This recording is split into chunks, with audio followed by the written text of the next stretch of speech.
The Tragedy of Pudd'nhead Wilson by Mark Twain. Well, now, if you've never been to Dawson's Landing, don't feel cheated. It's the sort of town where nothing ever happens except every now and then when something does, and then folks argue about it for the next 30 years until nobody remembers what the fuss was about or who started it. It sits right there on the Mississippi River, like it's waiting for a steamboat that never stops to pick it up. Into this tranquil little puddle of civilization drifted a fresh faced young lawyer named David Wilson. The very first day he arrived, he made a joke, one of them fancy jokes that come with a warranty and require assembly.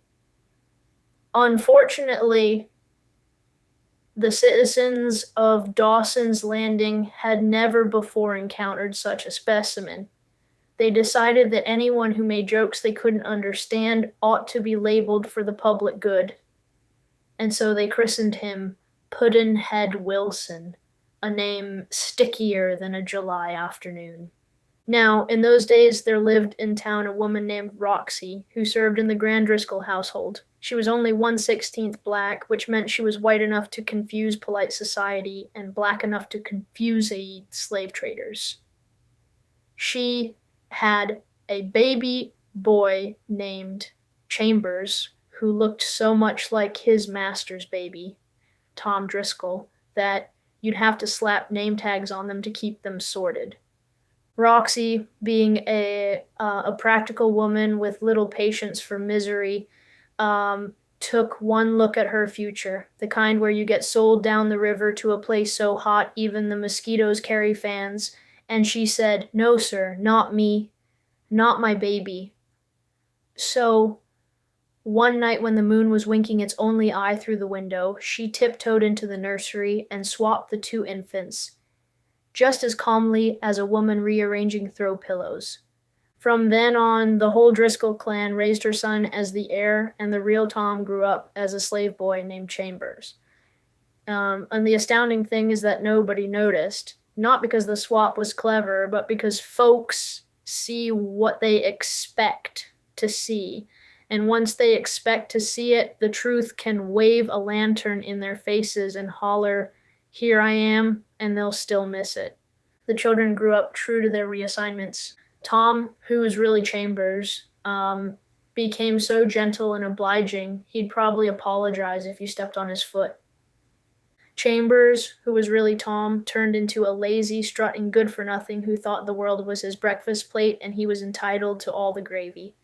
Meanwhile, Pudd'nhead Wilson, still unemployed and still misunderstood, took up collecting fingerprints because he figured if the town insisted he was a fool, he might as well enjoy himself in comfort. Then came the day the town received two Italian twins who were so charming the whole place nearly had to open extra gossip lanes to handle the traffic. Tom, who couldn't stand competition, despised them on sight. His jealousy, combined with a mighty talent for poor decisions, led him from petty theft straight into murder. Naturally, being a coward, he didn't plan on claiming responsibility, and instead he tried to blame the twins, giving Dawson's Landing the juiciest scandal since that cow sneezed in 42. The trial rolled around, and with no good lawyers available and several bad ones already employed, the town grudgingly turned to the only man left, Pudd'nhead Wilson, who had spent 2 decades warming his bench and waiting for justice to remember his name. Well, sir, Pudd'nhead stepped into that courtroom with a stack of fingerprints thick enough to qualify as a family Bible. He laid out his evidence so calmly and plainly that the whole town sat there blinking like barn owls caught in a lantern beam. By the time he finished, he had not only cracked the murder case, he had also unraveled the baby swap from 2 decades before. When he spoke the truth, it hit the courtroom like a mule kick. The pampered Tom Driscoll was really the slave, and the humble Chambers was really the heir. The tragedy, as Twain would say, was that neither boy could fit comfortably in the life destiny finally handed him. Chambers, suddenly rich, wandered around feeling like a cat in wallpaper. Tom, stripped of his fine clothes and fancy heritage, was sold down the river, which, considering his behavior, was the first sensible decision anyone made about him. And Pudd'nhead, well, he became famous at last, though half the town still squinted at him suspiciously, worried he might make another joke they couldn't understand.